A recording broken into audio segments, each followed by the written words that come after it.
Hi friends, hello, welcome to Crazy drama. இன்னைக்கு நம்ம பார்க்க போகிறது நம்ம பார்த்துட்டு இருந்த லவ் ட்ராமாவோட செகண்ட் எபிசோடு தான். போன எபிசோட கடைசியில் ஹீரோயின் கிட்ட ஹீரோவோட அண்ணன் நம்ம கல்யாணம் பண்ணிக்கலாம் அப்படின்னு கேட்டதோட முடிஞ்சது. இனி வரப்போகிற செகண்ட் எபிசோடில் என்ன நடக்குதுன்னு பார்க்கலாம் வாங்க. ஸ்டார்டிங்லேயே நம்ம ஹீரோவோட வாய்ஸ் ஓவரை தான் ஸ்டார்ட் பண்ணுறாங்க. நான் சின்ன வயசுலேருந்து நிறையா கஷ்டப்பட்டுட்டேன், என்ன எங்கள் தாத்தாவுக்கு நிரூபிக்கிறதுக்காக அப்படின்னு சொல்கிறான். அப்போ சின்ன வயசுலேயே காட்டுறாங்க. அவன் உட்காந்துட்டு இருக்கும்போது அந்த தாத்தாவோட செக்ரட்டரி வந்து, வாப்பா லேட் ஆயிடுச்சு, எனக்காக வெயிட் பண்ணியான்னு கேட்கும்போது ஆமான்னு சொல்ல உடனே அவன்கிட்ட ஒரு 3 கூப்பனை கொடுக்குறான். இது உங்களுக்காகன்னு சொல்லிட்டு. என்ன கூப்பன் அப்படின்னு கேட்கும்போது, நான் பெருசானதுக்கப்புறம் உங்களுக்காக நான் இதெல்லாம் பண்ணுறேன், அதுக்காக நீங்கள் என்னை பற்றியும் எங்கள் அண்ணனை பற்றியும் தாத்தா கிட்ட நல்ல விதமாக சொல்லணும்னு அப்போவே அப்போவே அவன் அவங்க தாத்தாவுக்கிட்ட நல்ல பேர் வாங்குறதுக்காக அவங்களுக்காக ஆளை சேர்க்க ஆரம்பிச்சிட்டான். அதுக்கப்புறம் படிச்சுக்கிட்டே இருந்திருக்கான். அவனோட ஃப்ரெண்டு சொல்கிறான், டேய் நம்ம தூங்கி 2 நாள் ஆச்சுடா அப்படின்னு சொல்லும்போது, 2 நாள் தானே ஆச்சு, இன்னும் பரீட்சைக்கு 1 நாள் தான் இருக்குது, அதுக்குள்ளே படித்து முடிக்கணும் அப்படின்னு தூங்கவே தூங்காமல் உட்காந்து படிச்சுக்கிட்டு இருக்கான். அதுக்கப்புறம் இன்னொரு பக்கம் பாட்டு பாடுறது அப்படின்னு நிறையா பண்ணியிருக்கான் அவங்க தாத்தா மனசில் இடம் பிடிக்கிறதுக்காக. நான் இவ்வளோ பண்ணியும் அவருக்கு என்னை பிடிக்கவே இல்லை. அவருக்கு பிடிச்சது எங்கள் அண்ணனை மட்டும்தான். ஆனால் இப்போ அதுலேயும் மண்ணாளி போகிறதுக்காக ஒருத்தி வந்துட்டா. என் லைஃப்பில் இவளை சந்திக்கிற வரை என் லைஃப் நல்லா தான் போச்சு. இப்போ இவளை சந்திச்சதுக்கு அப்புறம் தான் என் லைஃப் இப்படி மாறிடுச்சு. இவன் ஏன் என் லைஃப்பில் வந்தா அப்படின்னு பேசிக்கிட்டு இருக்கான். எங்கே பார்த்தா அவங்க அண்ணன், நான் உனக்காக இந்த ரோல் கொடுக்குறேன், உனக்கு நடிப்புனா ரொம்ப பிடிக்கும்ல, நீ இதுக்கு சம்மதிப்ப தானே, 3 வருஷம் நம்ம கல்யாணம் பண்ணிக்கலாம் அப்படின்னு பேசுகிறான். டேய் நீ என்னடா லூஸ் மாதிரி பேசிக்கிட்டு இருக்க அப்படின்னு சொல்லும்போது, இந்த சைடு பார்த்தா அவங்க தாத்தா அவங்க அண்ணனை கூப்பிட்டாரு, அவன் வரல. அதுக்காக என்ன பண்ணலான்னு யோசிச்சுட்டு இருக்கும்போது உடனே அந்த அக்காக்காரி என்ன பண்றா, சரி நான் போறேன் அப்படின்னு எந்திரிக்கும் போது வேமா ஓயிட்டி, உன்னை யார் அங்க கூப்பிட்டது அப்படின்னு சொல்லும்போது, இல்ல தாத்தா தனியா நிக்கிறார்ல, ஓ அப்படியான்னு சொல்லிட்டு வேமா ஒயிட்டியே எந்திரிச்சு போயிடுறா.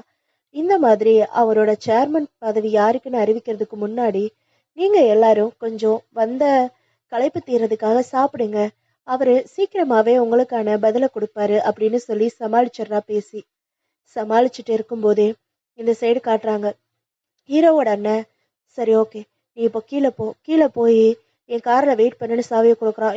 உன்கிட்ட கார்லாம் இருக்காப்பா அப்படின்னு கேட்டுட்டு சாவியை வாங்கிட்டு கீழே போனால் அங்கே 3 பேர் வந்து நிற்கிறானுங்க.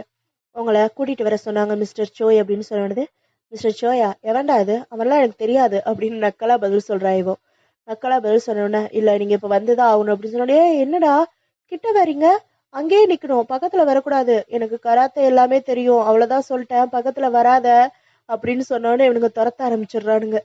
அங்க ஒருத்தன் முகத்துல ஒரு துண்டை சுத்திக்கிட்டு வேகமா ஓடி வந்து நம்ம ஹீரோயினை பிடிச்சி கூட்டிட்டு போய் ஹீரோவோட அண்ணன் காரில் ஏற்றி கூட்டிட்டு வரான்.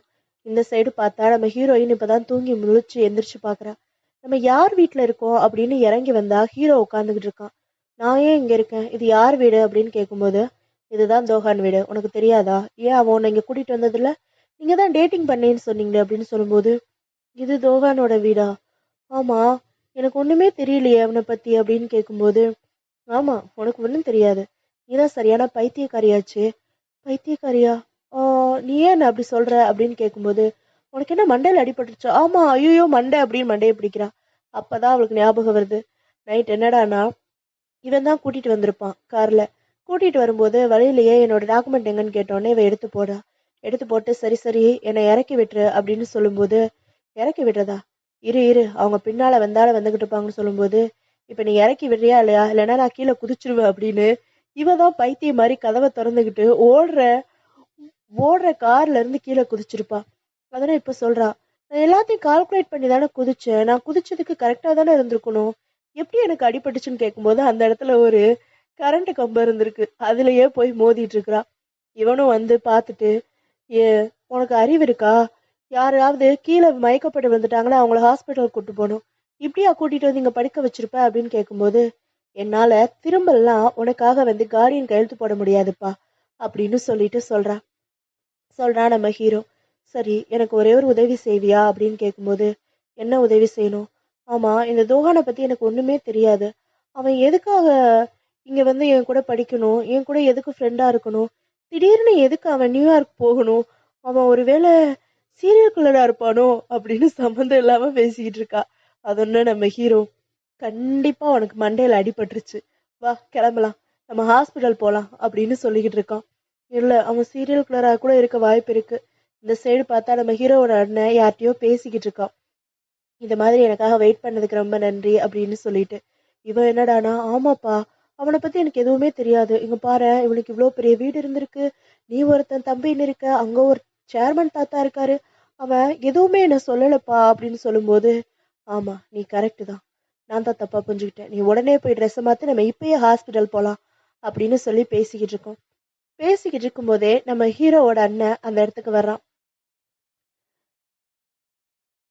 இல்ல இல்ல அவன் வரல இந்த சீன்ல. அதுக்கு இடையில ஒண்ணு காட்டுறாங்க. இந்த சைடு தாத்தா வந்து விளையாண்டுகிட்டு இருக்கும்போது அந்த பையனும் அவங்களோட ஒய்ஃபும் சேர்ந்து சொல்றாங்க, இப்போதைக்கு நம்ம கம்பெனி லாஸ்ல தான் போய்கிட்டு இருக்கு. அதுக்கு நான் தான் காரணம். இருந்தாலும் நான் அதை சரி பண்ணிடுவேன். அவனுங்க அதுக்கு சரிப்பட்டு வரமாட்டானுங்க. ப்ளீஸ் அந்த சேர்மன் பதவியை பத்தி கொஞ்சம் நீ திரும்பி கன்சல்ட் பண்ணுங்க அப்படின்னு சொல்லி கேட்கும்போது இவ தாத்தா என்னடானா முறைச்சிட்டு அவர் பேசாம போயிடுறாரு. இந்த சைடு பார்த்தா நம்ம ஹீரோயினை பார்க்கறதுக்கு ஹீரோவோட அண்ணனே வந்துட்டான். ஆமா என்னதான் நடக்குதுப்பா அப்படின்னு கேட்கும்போது இவன் சொல்றான், கொஞ்சம் வருஷங்களுக்கு முன்னாடியே எனக்கு எனக்கு அந்த ஒய்டியோட கல்யாணம் ஆயிருக்க வேண்டியது. அந்த கல்யாணம் பேசிக்கிட்டு இருக்க டைம்ல தான் எனக்கு ஒருத்தன்ட்ட இருந்து கால் வந்துச்சு. அவன் யாருன்னா இவன் வந்து அதாவது என்ன சொல்லுவாங்க, அதான் அந்த ஆம்பளையும் ஆம்பளையும் ஒண்ணா இருப்பாங்கல்ல, அந்த மாதிரி தான் இவன்.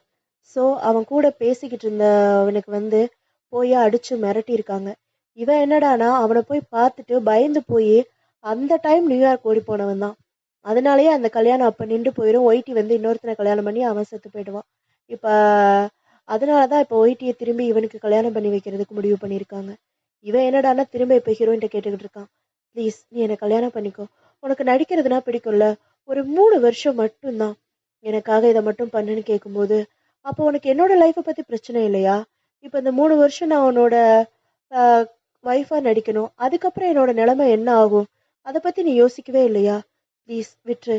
எனக்கு இது சரிப்பட்டு வராது அப்படின்னு சொல்லிட்டு அவ பேசாம கிளம்பி போயிடுறா. இந்த சைடு அந்த ஷோயும் அவங்க அக்கா காரியும் சேர்ந்துக்கிட்டு சேர்மன் பதவியை எப்படிரா நம்ம வாங்கலாம்னு சொல்லி எல்லாரு கூடயும் சேர்ந்து திட்டம் போட்டுக்கிட்டு இருக்காங்க. இந்த ஹீரோவும் யோசிச்சு பார்க்கறான். எப்படிதான் அவளை நம்ம வழிக்கு கொண்டு வர்றது? அவளை நம்ம அண்ணன் கிட்ட இருந்து பிரிச்சே ஆகணும். பிரேக்கப் பண்ணி வைக்கணும். அப்பதான் அந்த அண்ணன் நம்ம ஒய்டியை கல்யாணம் பண்ணிக்கிறதுக்கு சம்மதிப்பான். அவனுக்கும் சேர்மன் பதவி கிடைக்கும் அப்படின்னு சொல்லும்போது அப்பதான் ஆஹ் அவன் கேக்குறான், ஏன் நீங்க சேர்மன் ஆகணும்னு யோசிக்க முடியல அப்படின்னு கேட்கும்போது, இல்ல அண்ணனுக்கு தான் எல்லாமே கிடைக்கணும். அவனுக்கு அப்புறம் தான் நான் அப்படின்னு சொல்லி பேசிக்கிட்டு இருக்காங்க. இந்த சைடு நம்ம ஹீரோயினோட குடும்பத்தை காட்டுறாங்க. என்னன்னு பார்த்தா எல்லாரும் சாப்பிட்டுட்டு உட்காந்து அரட்டை அடிச்சுக்கிட்டு இருக்காங்க. அவங்க அப்பாவுக்கு வந்து தலையில முன்னாடி சொட்டை இருக்குல்ல, அதுக்கு வந்து ஹேர் டிரான்ஸ்பிளான்ட் பண்ணணும்னு சொல்லிட்டு அவர் சண்டை போட்டுக்கிட்டு இருக்காரு. அதுக்கு ஹீரோயினோட அக்கா சொல்றா, எப்படியாவது இந்த வருஷம் பர்த்டேக்கு அப்பாவுக்கு ஹேர் டிரான்ஸ்பிளான்ட் பண்ணிடு. நான் அதுக்காக ஒரு நல்ல ஆஸ்பத்திரியை பார்க்குறேன். நீ தான் அதுக்கு காசு ரெடி பண்ணணும் அப்படின்னு சொல்லிட்டு போயிடுறா. இவனுக்கு நமக்கு வேலை போனதே இவனுங்களுக்கு தெரியாது போல அப்படின்னு நினச்சிக்கிட்டு இந்த சைடு ஃப்ரெண்ட்ஸை பார்க்கறதுக்காக வந்திருக்கா. பார்த்து பேசிட்டு எப்படி போகுது வேலை? அவன் உன்னை கல்யாணம் பண்ணிக்கிறேன்னு சொன்னானா அப்படின்னு கேட்டோன்னே, ஆமாப்பா அப்படின்னு சொன்னா. அப்போ அவனுக்கு உன்னை பிடிச்சிருக்கா அப்படின்னு கேட்கும்போது, தெரியல அவன் ஏன் அப்படி கேட்டானே எனக்கும் தெரிய மாட்டேங்குது அப்படின்னு சொன்னோன்னே, சரி ஓகே உனக்கும் பிடிச்சிருந்தா கல்யாணம் பண்ணிக்கோன்னு சொல்லும்போது, இல்லப்பா அது சரி வராது. அவன்கிட்ட அப்ப காசு இருக்கா அப்படின்னு கேக்குறான். காசு இருக்கு, எல்லாமே இருக்குன்னு சொன்னோன்னே, அப்புறம் என்ன பிரச்சனையே இல்ல, கல்யாணம் பண்ணிக்கோ அப்படின்னு சொல்லும்போது, இல்லப்பா வேணாம் அப்படின்னு சொல்லிட்டு பழைய விஷயம் உன்னை யோசிச்சு பாக்குறான். முன்னாடி இவ கூட சேர்ந்துதான் அவனும் பார்ட் டைம் ஜாப்லாம் பண்ணியிருப்பான். அப்போ ஒரு இடத்துல போய் பார்ட் டைம் ஜாப் பண்ணிட்டு காசு 2 பேருமே வாங்கிட்டு வந்துட்டு, அப்போ இவ சொல்லுவா, நான் ஒரு பிஸ்னஸ் ஸ்டார்ட் பண்ண போறேன். நான் ஒரு ட்ராமா கம்பெனி மாதிரி ஆரம்பிக்க போறேன். அதுக்கு எனக்கு இந்த காசு தேவைப்படுது. நான் இதை வந்து அதில் இன்வெஸ்ட் பண்ண போறேன்னு சொன்ன உடனே, நீ என்ன பண்ண போறேன்னு அவன்கிட்ட கேட்கும்போது அவனும் சொல்லுவான், நான் இதை ஓ மேல இன்வெஸ்ட் பண்ணிடுறேன் அப்படின்னு சொல்லிட்டு அந்த காசை இவனுக்கே கொடுத்துருவான். அதுலயுமே இவ ஃபெயிலியர் ஆயிடுவா. அப்போ சாரிப்பா உன் காசை வீணடிச்சுக்கிட்டேன் அப்படின்னு சொல்லும்போது, உனக்காக பரவாயில்லப்பா எதை வேணாலும் கொடுக்கலாம் அப்படின்னு சொல்லிட்டு சொல்லியிருப்பான். எல்லாத்தையும் யோசிச்சு பார்த்துட்டு அவன் கஷ்டப்படுறதான்ப்பா பார்க்க முடியல அப்படின்னு சொல்லிட்டு, நான் சரி கிளம்புறேன், எனக்கு வேலை கிடைச்சிருச்சு, நான் அதை போய் பார்க்கணும் அப்படின்னு கிளம்புறேன். உனக்கு அதுக்குள்ள வேலை கிடைச்சிருச்சா? ஆமா. எங்க அப்படின்னு கேட்கும்போது இந்த சைடு பார்த்தா எல்லாரும் இந்த குழந்தைங்களுக்கு ட்ராமா மாதிரி போட்டு காமிச்சிட்டு இருப்பாங்கல்ல, அந்த இடத்துல வேலை பார்த்துக்கிட்டு இருக்கா. ஒரு மங்கிக்குள்ளா போட்டுக்கிட்டு அவங்க அங்கே வந்திருக்க எல்லா குழந்தைங்களுக்கும் நடுவில் நின்று கார்ட்டூன் மாதிரி பேசிக்கிட்டு இருக்காங்க. அந்த இடத்துக்கு நம்ம ஹீரோ வர்றான். ஹீரோ வந்து அந்த மங்கியவே உத்து பார்த்துக்கிட்டு இருக்கான். பார்த்தா அதுதான் நம்ம ஹீரோயின். கடைசி அவளையே மறைச்சு பார்த்துக்கிட்டு இருக்கான். எப்படிடா இவன் கண்டுபிடிச்சு வர்றான்னு தெரியலையேன்னு பார்த்துட்டு அவன் கூட உட்காந்து பேசிட்டு இருக்கும்போது, எதுக்காக இங்க வேலைக்கு வந்த, வேலையை விட்டு தூக்கிட்டாங்களா, எல்லாத்தையும் பேசிட்டு கொஞ்சோன்னு காசு கொடுக்குறான். இந்த காசை வச்சுக்கோ அப்படின்னு சொல்லும்போது, எதுக்கு, உங்க அண்ணனை விட்டு பிரிஞ்சு போறதுக்கா அப்படின்னு கேட்கறதுக்கு, இல்ல இது என்னோட காசு, நான் வேலை பார்த்து சம்பாதிச்ச காசு, இதை நீ வச்சுக்கோ ப்ளீஸ் அப்படின்னு சொல்லும்போது, அதனால அவங்க அண்ணனை விட்டுலாம் போக மாட்டேனே அப்படின்னு சொன்னதுனால, ப்ளீஸ் அவன் சேர்மன் சேர்மன் ஆகணுங்கிறது தான் என்னோட ஆசை, இதை என்னோட அன்பளிப்பா கூட வச்சுக்கோ அப்படின்னு சொல்லிட்டு கொடுத்துட்டு போயிடான். அதுக்கப்புறம் இந்த சைடு நம்ம ஹீரோயினோட ஃப்ரெண்டு ஒரு ஒரு காஃபி ஷாப்ல வேலை பார்த்துக்கிட்டு இருப்பா பார்ட் டைமா. அங்க நம்ம ஹீரோவோட மேனேஜர் இருக்கான்ல, அவன் வந்து காஃபி குடிக்கிறதுக்கு வருவான். வந்த உடனே நம்ம ஹீரோயினோட ஃப்ரெண்டு கேட்பா, அவங்க ஃபோன் நம்பர் சொல்லுங்க அப்படின்னு கேட்ட உடனே இவன் வேகமா விசிட்டிங் கார்டு எடுத்து நீட்டிட்டு, இந்தாங்க அப்படின்னு சொன்ன உடனே, சாரிங்க இதுல மெம்பர்ஷிப் ஆட் பண்றதுக்காக நம்பர் கேட்டேன் அப்படின்னு சொன்ன உடனே, ஐயோ சாரிங்க அப்படின்னு சொல்லிட்டு அவனும் நம்பரை கொடுக்குறான். அதனால நான் இந்த மாதிரி இந்த ஆஃபீஸ்ல வேலை பார்க்குறேன்னு அழுத்தி அழுத்தி சொல்லிட்டு போறான். இங்க உள்ள வந்து பார்த்தா நம்ம தாத்தாவோட செக்ரட்டரியும் இவங்க 2 பேரும் உட்காந்து பேசிக்கிட்டு இருக்காங்க. இவன் ஏன் தான் அப்படி பண்றானே தெரியல. சின்ன வயசுல இருந்து அவன் எப்பவுமே அப்படிதான் அப்படின்னு சொல்லிட்டு, சின்ன வயசுல அவன் எழுதி கொடுத்துருப்பான்ல அந்த கூப்பன், அதெல்லாம் எடுத்து காமிச்சிட்டு, இவன் எனக்கு சின்ன வயசுல கொடுத்தது அப்படின்னு சொல்லும்போது, இதை வச்சு நீங்க என்ன பண்ண போறீங்க, அவன் விளையாட்டுத்தனமா எழுதி கொடுத்தது, அதை நான் எந்த நேரத்துல யூஸ் பண்ணணுமோ அப்ப யூஸ் பண்ணுவேன்னு இவங்க தனியா ஒரு பிளான் போட்டுட்டு இருக்கானுங்க.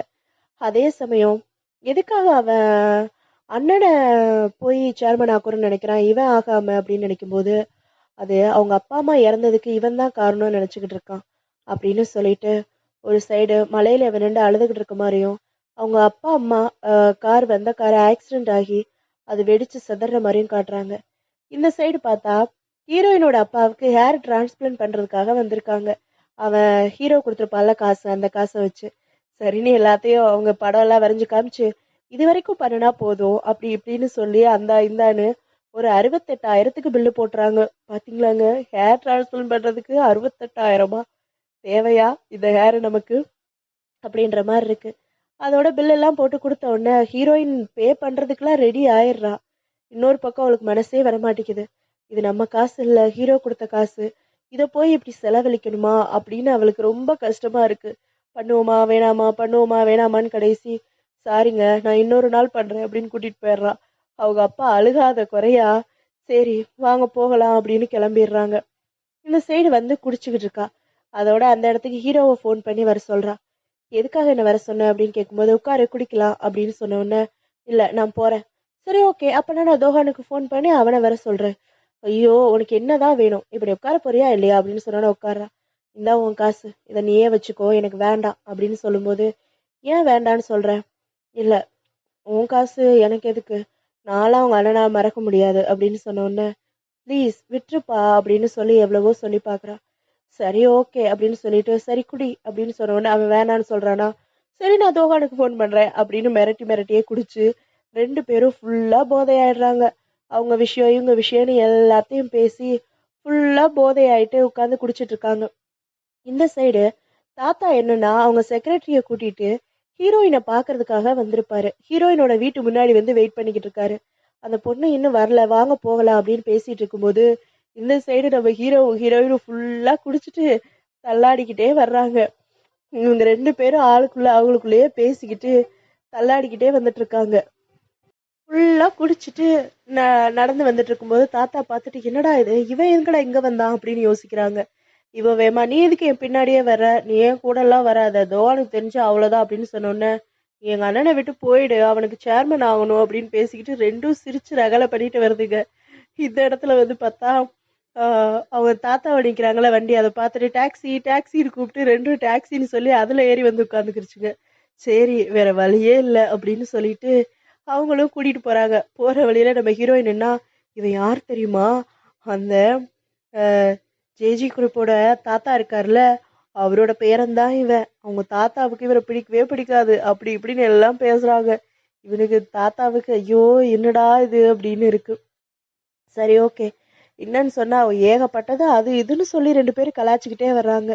என் தாத்தாவுக்கும் சரி இதுங்க இம்சையா போச்சு அப்படின்னு கூட்டிட்டு போயிட்டு, ஆமா என்ன இந்த சைடு போறீங்க அப்படின்னு கேக்குறதுக்கு எல்லாம் கரெக்டா தான் மேம் போறோம் அப்படின்னு கூட்டிட்டு போய் அவங்க தாத்தாவோட வீட்லயே படுக்க வச்சிடுறாங்க.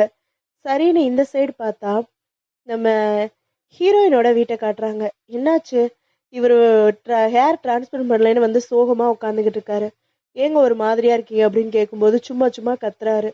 இப்ப என்ன உங்களுக்கு ஹேர் டிரான்ஸ்பர் பண்ணது அவசியமா, அவகிட்ட காசு இல்லை தானே பண்ணல அப்படின்னு சொல்லி கத்துறாங்க. சரின்னு சொல்லிட்டு இங்க சைடு பார்த்தா நம்ம தோகான் தூங்கிட்டு இருக்கா. அவனுக்கு கால் வருது.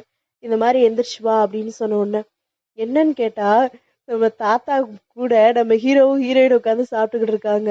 வேமா இவன் வர்றான். என்ன பண்ணீங்க, இங்க எதுக்கு வந்தீங்க அப்படின்னு கேட்கும்போது எல்லா விவரத்தையும் சொல்றான். சொல்லிட்டு இந்த மாதிரி நீ இந்த பொண்ணை தான் லவ் பண்றியா, இவளை தான் கல்யாணம் பண்ணிக்கணும்னு சொல்றியான்னு கேட்கும்போது ஆமா அப்படின்னு சொன்ன உடனே நைட் இவ பேசுனதெல்லாம் இப்பதான் ஞாபகம் வருது. என்னென்ன பேசுனாங்களோ அது எல்லாமே தாத்தா சொல்றாரு. இந்த மாதிரி ஒரு பொண்ணை நீ கல்யாணம் பண்ணிக்கணும்னு ஆசைப்படுறியா அப்படின்னு கேட்கும்போது ஆமா. சரின்னு சொல்லிட்டு நீ என்னம்மா சொல்ற அப்படின்னு கேட்கும்போது நான் இப்ப என்ன சொல்லணும் அப்படின்னு காலில் காலில் உட்காந்து வேணான்னு சொல்லணுமோ அப்படின்னு யோசிச்சுட்டு இருக்கும் போதே நம்ம ஹீரோ என்னன்னா பிடிச்சி கீழே தள்ளி விட்டுறான். என்னன்னு திரும்பி பார்த்தா நான் அவனை மறந்துடுறேன்.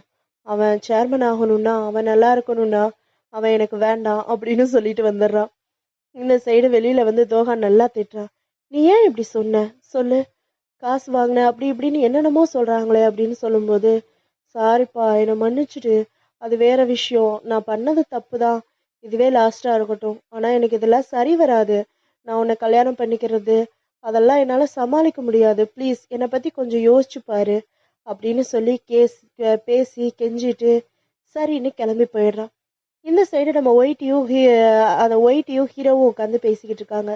என்னாச்சு, அவ கல்யாணத்துக்கு சம்மதிச்சானா இல்லையான்னு கேட்கும்போது சம்மதிச்சிடுவான் சீக்கிரமே, அந்த பொண்ணு பிரேக்கப் பண்றேன்னு சொல்லிடுச்சு. அப்படியா, ஆமா பிரேக்கப் பண்றேன்னு ஒத்துக்குருச்சு அப்படின்னு சொன்ன உடனே சரி ஓகே அப்படின்னு சொல்லிட்டு அவங்க பேசிக்கிட்டு இருக்காங்க.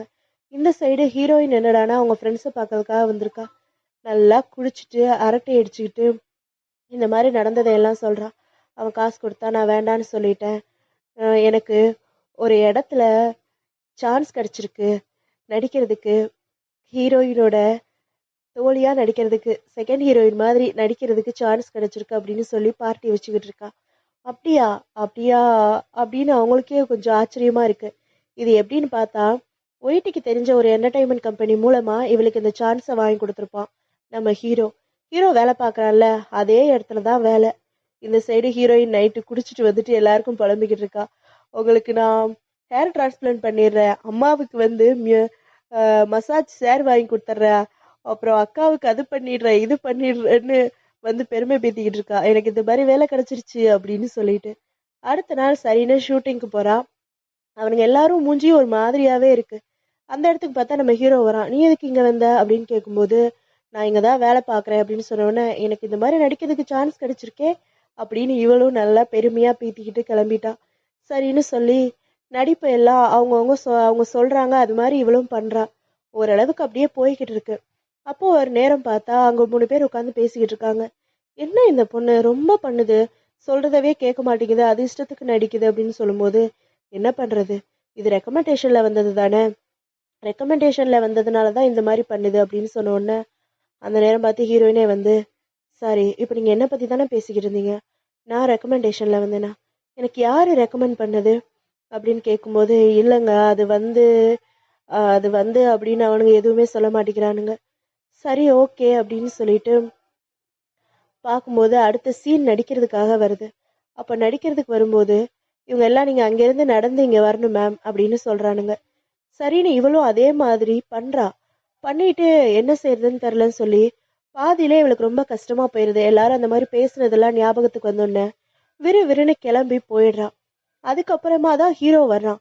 ஹீரோ அந்த இடத்துக்கு வந்து இந்த மாதிரி நடிக்கிறதுக்கு வந்தாங்கல்ல அப்படின்னு சொல்லி ஹீரோயின் பேரை கேட்டோன்னே அந்த பொண்ணா, அந்த பொண்ணு அது என்னன்னு தெரியலப்பா, அது நல்லா தான் நடிச்சிட்டு இருந்துச்சு, திடீர்னு பார்த்தா அது பேசாம கிளம்பி போயிடுச்சு, ஏன் என்னன்னு தெரியல அப்படின்னு சொன்ன உடனே ஹீரோவுக்கு ஐயோ என்னாச்சுன்னு தெரியலையேன்னு ஒரே யோசனையா இருக்கும்.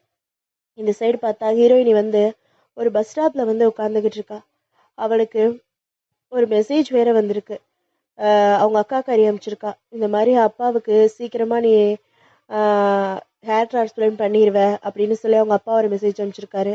அது மாதிரி அவங்க அம்மாவும் எனக்கு மசாஜ் சேர்லாம் வேணாம்மா, நீ நல்லா இருந்து நல்லா சாப்பிட்டு நல்லா ஹெல்த்தியாக இருந்தாலே போதும், அந்த மாதிரி அவங்க வீட்டில் இருந்து எல்லாரும் வரிசையாக மெசேஜ் அனுப்பிச்சிருக்காங்க. அதெல்லாம் பார்த்துட்டு இவளுக்கு ஒரே அழுகையாக வருது. சரின்னு ஒரு ஓரமாக ரோட்டோரமாக நடந்து போய்கிட்டே இருக்கும்போது நம்ம ஹீரோ காரில் வந்து கூப்பிடுறான். உள்ளே வந்து உட்காருன்னு சொல்லும்போது இவ வரமாட்டேன்றா. சரி ஓகேன்னு அவனும் இறங்கி வந்து எதுக்காக இப்படி பண்ண, ஏன் உனக்கு கிடைச்ச சான்ஸை இந்த மாதிரி பண்ணேன்னு கேட்டோன்னே இவ்வளோ கோவம் வந்துடுது. உன்னை யார் எனக்கு ரெக்கமெண்ட் பண்ண சொன்னது, நான் உன்கிட்ட கேட்டேனா ரெக்கமெண்ட் பண்ண சொல்லி அப்படின்னு கேட்கும்போது இவனால எதுவுமே சொல்ல முடியல. நீ என்ன நினைக்கிற, நான் எனக்கு கிடைச்ச சான்ஸை விட்டுருவேன்னு நினைக்கிறியா? இல்லை, நான் விட மாட்டேன். நான் ஏன் விடணும் அந்த சான்ஸை? நான் எவ்வளோ கஷ்டப்பட்டு ஒவ்வொரு சான்ஸுக்கும் அலைஞ்சிருக்கேன் தெரியுமா, நான் விட மாட்டேன் அப்படின்னு சொல்லிட்டு நல்லா இவனை பிடிச்சி திட்டி விட்டுட்டு நல்லா அழுதுட்டு நான் இந்த சான்ஸை விடவே மாட்டேன் அப்படின்னு திடமா சொல்லிட்டு ஃபோன் எடுக்கிறா. ஃபோனை எடுத்து கடைசி தோஹானுக்கு ஃபோன் பண்ணி, தோஹான் நான் உன்னை கல்யாணம் பண்ணிக்கிறேன் அப்படின்னு சொல்றா. உடனே நம்ம ஹீரோவுக்கு இங்க பகீர்னு ஆயிருது. என்னடா இவ நடிக்கிறதுக்கு ஓகே சொல்லுவான்னு பார்த்தா கடைசி கல்யாணத்துக்கு ஓகே சொல்லிட்டாளே அப்படின்னு அவன் முழின்னு முழிக்கிறான். இதுக்கப்புறம் அவங்க 2 பேருக்கும் கல்யாணம் நடந்துச்சா? ஹீரோ எதனால இந்த கல்யாணம் நடக்கக்கூடாதுன்னு நினைக்கிறான். கடைசியா நம்ம ஹீரோயின் மேல ஹீரோவுக்கு எப்படி காதல் வந்துச்சு, கடைசியா இவங்க 2 பேரும் சேர்ந்தாங்க அப்படிங்கிறத மற்ற கதைகள் எல்லாமே இனி வரப்போற ஒவ்வொரு எபிசோட்லையும் பார்க்கலாம். ஓகேவா? பாய்.